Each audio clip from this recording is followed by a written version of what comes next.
ሳዕድ ኢብኑ አቢ ወቃስ ረዲየላሁ ዐንሁ ደግሞ በሚከተሉት ቃላት ይገልጸዋል። ነገሮችን ፈጥኖ የመረዳት የበለጠ ዕውቀት ታላቅ ጥበብና ብልሃት ያለው ከኢብኑ አባስ የሚበልጥ ሰው አይቼ አላቅም። ውድ የሀያት ሚዲያ ቤተሰቦች እንዲሁም ለቻናሉ አዲስ የሆናችሁ እንኳን ደህና መጣችሁ፣ እንኳን ደህና ቆያችሁ። በዚህ ቻናል የሰሃቦች ታሪክ ይቀርብበታል። እንደዚህ አይነት ይዘቶች ያላችሁ የምትወዱ ከሆነ ቻናሉን ሰብስክራይብ፣ ላይክ፣ ሼር በማድረግ ቤተሰብ ይሁኑ። ሀሳብ አስተያየት ኮሜንት ሳጥን ውስጥ ማስቀመጥ ትችላላችሁ።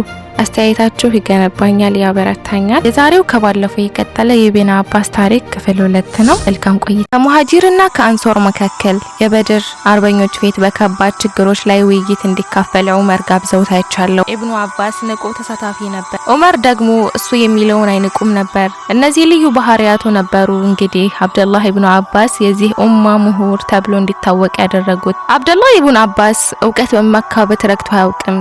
እውቀት የሚሹ ሰዎችን ብቻ ሳይሆን መላውን ሙስሊም ማህበረሰብ የማስተማር ትልቅ ኃላፊነት ያለበት ያህል ይሰማው ነበር። ፊቱን ወደ ማስተማሩ በማዞር በመኖሪያ ቤቱም ዩኒቨርሲቲ ሆነ።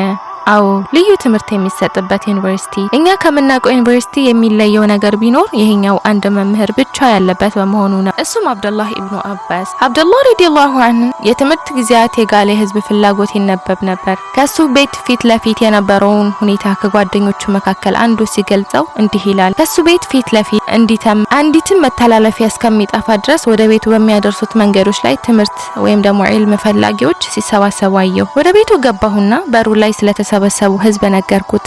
እሱም ሂድና የውዱ ውሃ አምጣልኝ አለኝ። ውዱ ካደረገ በኋላ ውጣና ስለ ቁርአንና ስለ ፊደላቱ ድምጽ አወጣጥ ለመጠየቅ የፈለገ ሰው ካለ መግባት ይችላል ብለህ ንገራቸው አለኝ።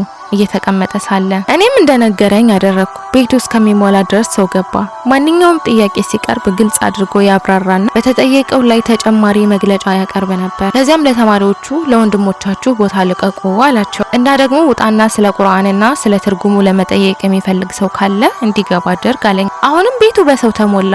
አብደላህም ከተጠየቀው በላይ ግልጽ ያደርግላቸውና ተጨማሪ ትምህርቶችንም ይሰጣቸው ነበር። ከዚያም ስለ ፊቅህ ወይም ደግሞ ህግ፣ ስለ ሐላልና ሐራም የውርስ ህግጋት፣ ለአረበኛ ቋንቋና ቅኔ ለመረዳት የሚፈልጉ ሰዎች በቡድን እየሆኑ መግባት ቀጠሉ። የተለያዩ ትምህርቶችን ለመቅሰም ከሚመጡ በርካታ ቡድኖች መካከል ጭንቅንቅና ግርግር እንዳይፈጠር አብደላህ አንዱን ቀን ለአንዱ የተወሰነ ትምህርት ብቻ ለመስጠት ወሰነ። ለአንድ ቀን ስለ ቁርአን ገለጻና ትርጉም ብቻ ትምህርት ሲሰጥ፣ በሌላኛው ቀን ደግሞ ስለ ፊቅህ ይሰጥ። ነብዩ ዘመቻዎች፣ ቅኔና ከኢስላም በፊት የነበረው የአረብ ታሪክ ሁሉ አንዳንድ ቀን ተመድቦላቸው ነበር። አብደላህ ኢብኑ አባስ ረዲየላሁ ዐንሁ ትምህርት ይሰጥበት በነበረበት ወቅት ከፍተኛ የማስታወስ ችሎታና እውቀት እንዳለው አስመስክሯል። ገለጻዎቹ ትክክለኛና ግልጽ አሳማኝ ነበሩ።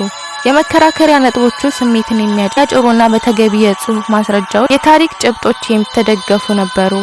ከፍተኛ ስሜት የማጫር ችሎታው የታየበት አንዱ አጋጣሚ የአሊ ኸሊፋነት ዘመን ታሪኩ እንዲህ ነው። አሊ ከሙአዊያ ጋር መደራደር ሲጀምሩ በርካታ ደጋፊዎቻቸው ከድተዋቸው ነበር። አብደላህ ኢብኑ አባስ ረዲየላሁ ዐንሁ ወደ አልይ ዘንድ ሄድና የከዷቸው ሰዎች እንደነጋገር እንዲፈቅዱለት ጠየቃቸው። አልይ ደግሞ በእነሱ እጅ ክፉ ነገር ይደርስበታል ብለው ተጠራጠሩ። ነገር ግን መጨረሻ አብደላህ ምንም ነገር እንደማይደርስበት ስላሳመናቸው ፈቀዱለት። ወደ ሰዎቹ ሄደ። አላህን በመገዛት ተመስጠው ነበር ያገኛቸው። አንዳንዶቹ እንዲናገር አልፈቀዱለትም ነበር። ሌሎቹ ግን ለመስማት ተዘጋጁ። እስኪ ንገሩኝ፣ የነብዩ የአጎት ልጅ የልጃቸው ባልና የእሳቸው ነብይነትን ካመኑት መካከል የመጀመሪያው በሆኑት ሰው ላይ ምን የሚያስከፋ ነገር አገኛችሁባቸው ሲል ጠየቃቸው። ሰዎቹ በአልይ ላይ 3 ዋና ቅሬታዎችን በመዘርዘር ቀጠሉ። በመጀመሪያ የአምላክ ሃይማኖትን በሚመለከቱ ጉዳዮች ላይ ቁርአናዊ ብይኑን መከተል ነበረበት። እርሱ ግን ፍርድ የሚሰጡ ሰዎችን ሾመ። ማለትም አሊ ከሙአዊያ ጋር የተፈጠረውን አለመግባባት ለመዳኘት አቡ ሙሳ አልአሻሪና አምር ኢብኑ አልዓስን በሸምጋይነት ለመቀበል ተስማምቷል። ሁለተኛ ከተወጋ በኋላ ግዳዩንም ሆነ ምርኮኞችን አልወሰደም። ሶስተኛ ምንም እንኳን ሙስሊሞች ለእሱ ታዛዥ መሆናቸውና እሱ ህጋዊ መሪያቸው መሆኑን ቢያጸድቁም በሽምግልናው ሂደት የሙእሚኖች መሪነት ማዕረግ እንዲጠበቅለት አልተሟገተም። ይህ የደካማነት ምልክትና የምእመናን መሪ የሚለውን ህጋዊ ስልጣኑን ማስደፈሩን የሚያሳይ ምልክት ነው በማለት ቅሬታቸውን ገለጹ። አብደላህ አቤቱታቸውን አዳምጦ ከጨረሰ በኋላ ምንም ተቃውሞ ተቃውሞ ሊያነሱ የማይቻላቸውና ለቅሬታዎቻቸው ምላሽ የሚሰጡ የቁርአን አንቀጾች እንዲሁም የነብዩ ንግግሮች ቢጠቀስላቸው አቋማቸውን ለመቀየር ዝግጁ መሆናቸውን ወይም አለመሆናቸውን ጠየቃቸው። እንደሚቀበሉ ተናገሩ። አብደላህም እንዲህ ሲል ቀጠሉ። አሊ የአላህ ሃይማኖት ውሳኔ የሚመለከቱ ጉዳዮችን ለሰዎች ዳኝነት አቀርቧል ለምትሉ አላህ Subhanahu Wa Ta'ala እንዲህ ብሏል። እናንተ ያመናችሁ ሆይ እናንተ በሐጅ ስራ ውስጥ ስትሆኑ አውሬን አትግደሉ። እናንተም እያወቀ የገደለ ቅጣቱ ከእናንተ ሁለት የትክክለኝነት ባለቤቶች የሚፈርዱበት የሆነ የጎደለውን ነገር ብጤ መስጠት ማስተሳሰሪያ ነው። አልማኢዳ አንቀጽ 95። ታዲያ በየትኛው ነው ፍትሃዊ ብይን የሚሻው? የህዝቦችን ደም እንዳይፈስ ለመጠበቅ በመካከላቸው ያለውን ጥል ለማስወገድ ሰብአዊ ዳኛ መሰየም ነው ወይስ ሩብ ድርሃም ለማታወጣ ጥንቸል መልሳቸውን በሙስሊሞች መካከል የተፈጠረውን አለመግባባት ለማስወገድና ደም መፋሰስን ለማስቆም እርቅና ሽማግሌዎችን መሾም በተቀደሱ የሐጅ ቦታዎች እንስሳትን በገደለ ሰው ቅጣቱ ላይ ለመበየን ሰብአዊ ዳኞችን እንዲሾም ከማድረግ የበለጠ አስፈላጊና ትክክለኛ እርምጃ ነበር የሚል ነው። ስለዚህ ይህን ጉዳይ ጨርሰናል ማለት ነው ሲል አብደላ ጠየቃቸው። መልሳቸውን በጌታችን ስም እንምላለን አዎ አሉ። አብደላህም ቀጠለ። አሊ ተዋግቶ ሲያበቃ ነብዩ እንዳደረጉት ምርኮኞችን አልወሰደም ላላችሁ እናታችሁ አይሻ ምርኮኛ አድርጋችሁ ልትይዙ ትፈልጋላችሁን?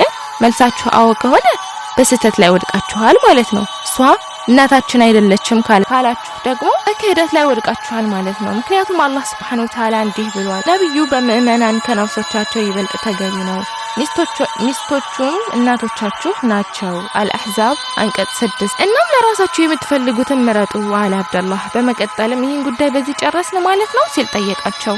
እነርሱም በጌታችን ስም እንምላለን አዎ ጨርሰናል አሉ። አሁንም አብደላህ ቀጠለ። አሊ የሙእሚኖች መሪነት ማዕረግን ጥሏል ብላችኋል። አስታውሱ ነብዩ ራሳቸው በሁደይቢያ ድርድር ወቅት ከአጋሪዎቻቸው ጋር በተፈራረሙበት ወቅት በጦርነት ያለ መፈላለግ ጊዜያዊ ስምምነት ላይ ሙስሊሞች ይህ የአላህ መልእክተኛ የተስማሙበት ነው ተብሎ እንዲጻፍ ፈለጉ። የመካ አጋሪ ቁረይሾች ግን አንተ የአላህ መልእክተኛ መሆንህን ብንቀበል ኖሮ ወደ ካዕባ እንዳትገባ መንገድ ባልዘጋንብህ ወይም ደግሞ ባልተዋጋንህ ነበር ሲሉ ወዲያውኑ በቁጣ መለሱ። እንግዲያውስ መሐመድ የአብደላህ ልጅ ብላችሁ አላህ ስም እምላለሁ እነሱ ቢከዱኝም አላህ መልእክተኛ ነኝ ብለው የእሱን ፍላጎት ሞሉ።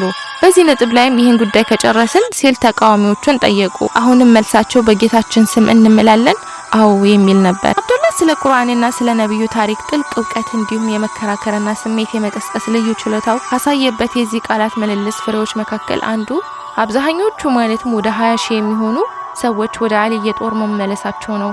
4000 የሚሆኑት ግን እንዳመጹ ቀሩ። ለዚህኞቹ የኋላ ኸዋሪጅ ወይም ደግሞ አፈንጋጭ የሚል ስያሜ የተሰጣቸው ናቸው። በዚህና በሌሎችም ገጠመኞች ደፋሩ አብደላህ ሰላምን ከጦርነት አሳማኝ ውይይቶችን ልና ከብጥብጥ እንደሚበርጥ አሳየ። ይሁንና ይታወቅ የነበረው በድፍረቱ ሳይሆን ባርቆ አሳቢነቱ፣ በሰፊ እውቀቱ፣ በታላቅ ቸርነቱና በእንግዳ ተቀባይነቱ ጭምር ነበር። የቤተሰቡ ሁኔታ አስመልክተው ዘመን ሰዎች ሲናገሩ ከኢብኑ አባስ ቤት የበለጠ ብዙ ምግብ፣ ፍራፍሬና እውቀት ያለበት ቤት አላየንም ብለዋል። ለሰዎች ቀና አመለካከትና ዝንታ ነበረው። አሳቢና ሩህሩህም ነው። እንዲህ ሲልም ተደምጧል። የአላህን መጽሐፍ እንዳንቀጽ ጠቀሜታ ስረዳ እኔ የማቀውን ሁሉ ሰው ሁሉ ቢያውቅ ብዬ እመኛለሁ። በፍትህ የሚያስተዳደር ሙስሊም መሪ ስለመሆኑ የሰማሁ እንደሆነ በጣም ደስ ይለኛል። ዱዓ አደርግለታለሁም። በሙስሊሞች መሬት ላይ መዝነቡን የሰማሁ እንደሆነ በደስታ ሞላለሁ። አብደላህ ኢብኑ አባስ ረዲየላሁ ዐንሁ የአላህን በመገዛት በኩልም ሁሌ እንደተጋ ነበር። መጾም ያዘወትራል። በአብዛኛው ሌሊቱ ሲሰግድ ያድር ነበር። ዱዓ በሚያደርግበት ቁርአን በሚቀራበት ጊዜ ያለቅስ ነበር። ስለ ሞት፣ ስለ ትንሣኤና ስለ ወዳኛው ዓለም ህይወት የሚያወሱ አንቀጾች በሚያነብበት ጊዜ ከጥልቅ ለቅሶ የተነሳ ድምጹ ይጎረንን ነበር። አብደላህ ኢብኑ አባስ ረዲየላሁ ዐንሁ ከዚህ ዓለም በሞት የተለየው በ71 ዓመቱ ጣይፍ በተባለችው ከተራራማ ከተማ ነበር። ረዲየላሁ ዐን አብደላህ። እዚህ ድረስ አብራችሁኝ ስለነበራችሁ አመሰግናለሁ። ሀሳብ አስተያየት ካላችሁ ኮሜንት ማስቀመጫው ላይ ኮሜንት ሳጥን ውስጥ ላይ ማስቀመጥ ትችላላችሁ። አብራችሁኝ ስላላችሁ በጣም ደስ ይለኛል፣ ያበረታኛል፣ ያግዘኛል። በሌላ ፕሮግራም በአዲስ እስከነገናኝ ድረስ መልካም ሰንብት። ሰላም አለይኩም ወራህመቱላህ ወበረካቱ።